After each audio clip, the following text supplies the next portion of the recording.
الحمد لله رب العالمين. الحمد لله الذي هدانا لهذا وما كنا لنهتدي لولا أن هدانا الله. إن الحمد لله نحمده ونستعينه ونستغفره ونعوذ به من شرور أنفسنا ومن سيئات أعمالنا. من يهده الله فلا مضل له ومن يضلل فلا هادي له. وأشهد أن لا إله إلا الله وحده لا شريك له وأشهد أن محمدا عبده ورسوله. اللهم صل وسلم على نبينا محمد وآله وصحبه. سبحانك لا علم لنا إلا ما علمتنا إنك أنت العليم الحكيم. رب اشرح لي صدري ويسر لي أمري وأحلل عقدة من لساني يفقهوا قولي.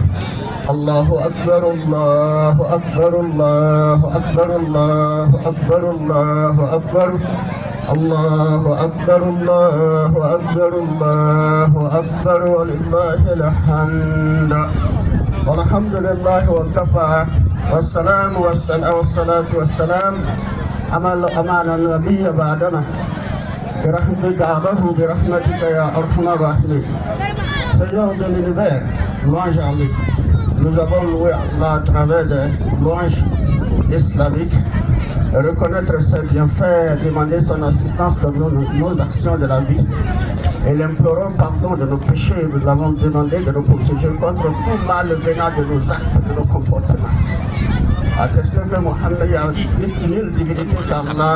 Mohammed est le messager et le serviteur d'Allah. Que le salut, la bénédiction, la paix d'Allah soit sur lui, sa famille et ses compagnons.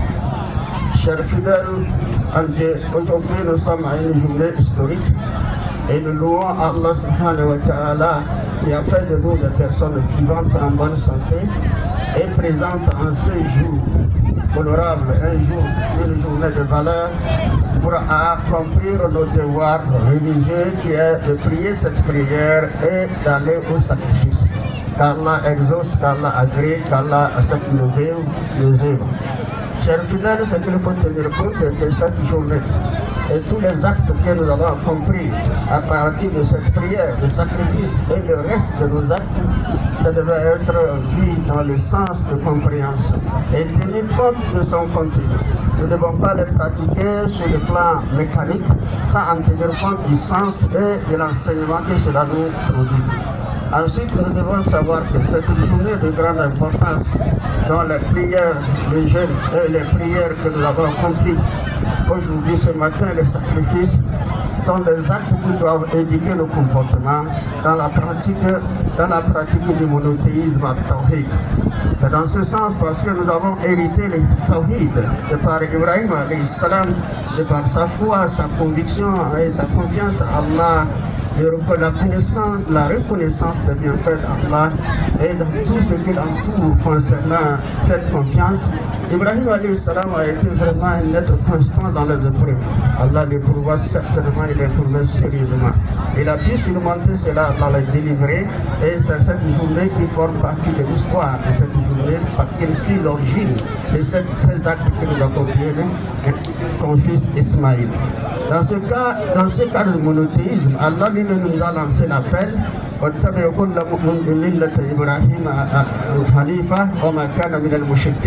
Suivez la religion de votre père Ibrahim, il n'est point des associés. Il n'a jamais associé à Allah. Et cette épreuve, nous devons le comprendre aussi à travers ce que ça nous éduque et une journée également qui chapeaute les rites du pèlerinage accomplis. Donc Arafat d'hier était un rassemblement qui ressemble à la résurrection dont Allah nous a informés et par là nous croyons et nous voyons aussi des signes à travers notre vie de ce rassemblement. C'est une journée aussi de la consolidation des liens d'amitié et de fraternité, des liens également de voisinage, des liens de famille, ainsi que les liens dans tous les sens. On parle de la cohésion sociale qui est très importante. La cohésion sociale, la paix, la consolidation de la paix et la sécurité qui est un devoir à tous les musulmans et musulmanes qui comprennent leur religion et ce que le Dieu comme conseil à leur part religieuse. Enfin, nous allons parler des épreuves. Et qu'est-ce que nous en tirons comme leçon dans ces épreuves? Allah nous facilite la compréhension que nous dit sur le proche. أكبر الله أكبر الله الله أكبر الله أكبر الله أكبر الله أكبر. Pour ce qui est l'histoire coranique nous informe à travers ces épreuves, Ibrahim est un prophète sincère, vivant dans son peuple. Et son peuple l'a contraint à quitter son pays. Et par leur refus d'accepter les messages d'Allah qu'il est venu les transmettre. Il est né parmi eux pour les transmettre. Allah lui demandait alors de quitter ce peuple-là. Il tenta à le tuer par le feu. Il lui demanda de se sauver. À ce moment, il avait déjà une épouse, Sahara, son épouse, qui est la mère de croyante. Alors ils ont pris le trajet pour aller à l'Égypte. Il a été aussi contraint de quitter là-bas par le fait de l'opposition du peuple égyptien et Allah leur donna d'aller s'installer en exil au Palestine. Et en Palestine, elle doit être une terre aussi, une terre de la foi et du monothéisme à Allah. Et c'est par là qu'il progressait en âge et sa femme vieillit.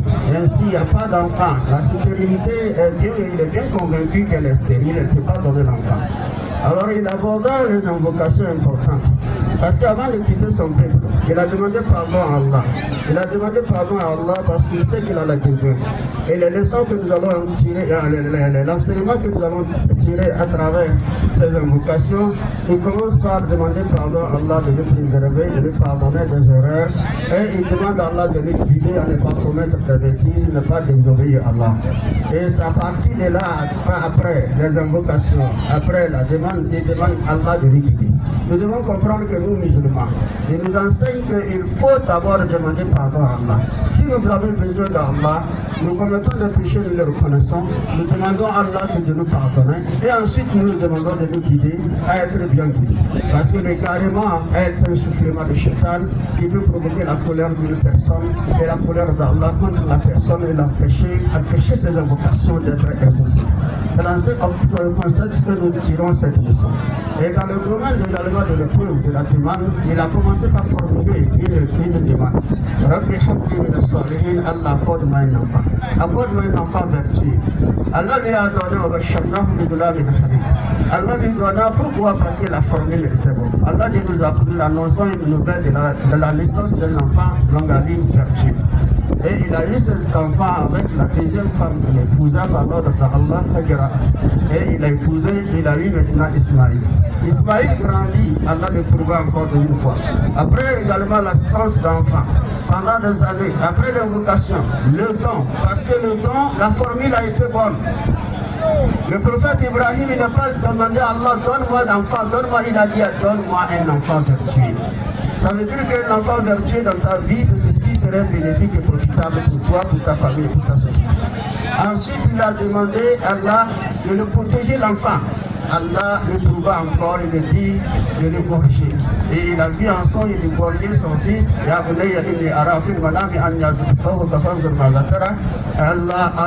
il demandait à son fils, mon Dieu m'a ordonné de t'égorger, qu'en penses-tu? Le fils dit, tu me trouveras patient, fais ce que Allah te commande. Et lorsqu'il était prêt, lui et son fils, soumis à la volonté d'Allah,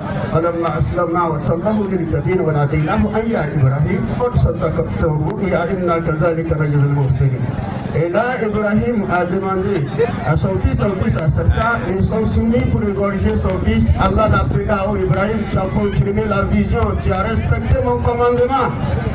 Alors c'est ainsi nous récompensons les bienfaisants.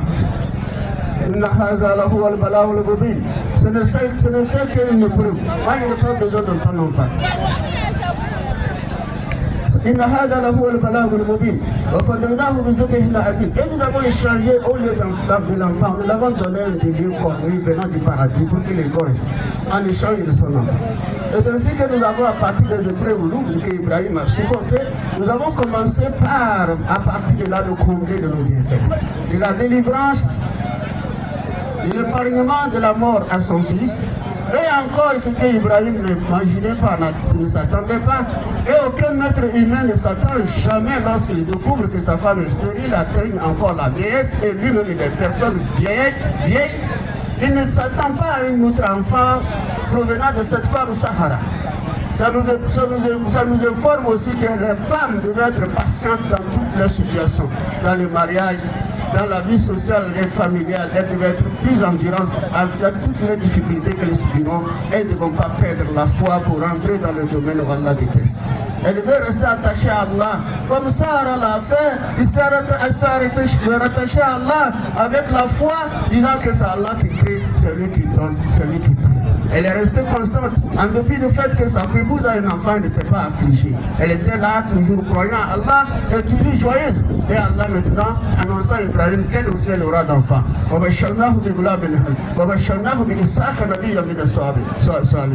Il dit Allah nous l'informait alors, la naissance d'Isaac. Un enfant aussi croyant et vertueux.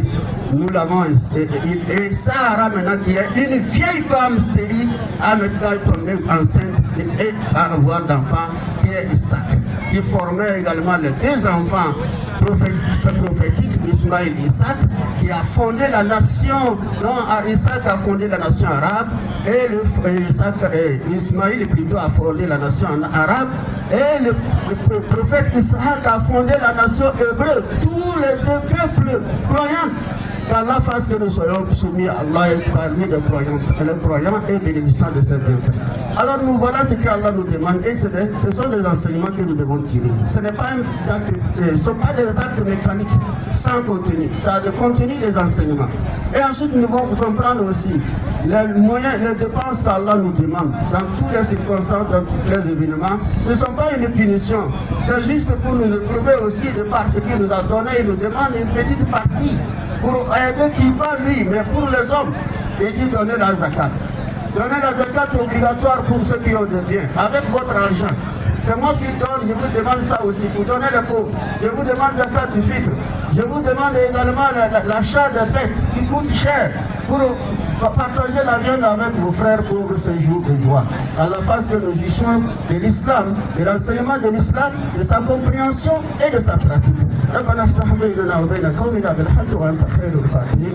اللهم احسن عاقبتنا في الامور كلها واجرنا من خزي الدنيا والدار الاخره. توفنا مسلما والحقنا بالصالحين. رب اتنا في الدنيا حسنه وفي الاخره حسنه وقنا عذاب النار. وصلى اللهم على سيدنا ونبينا محمد واله وصحبه اجمعين. واخر دعوانا ان الحمد لله رب العالمين.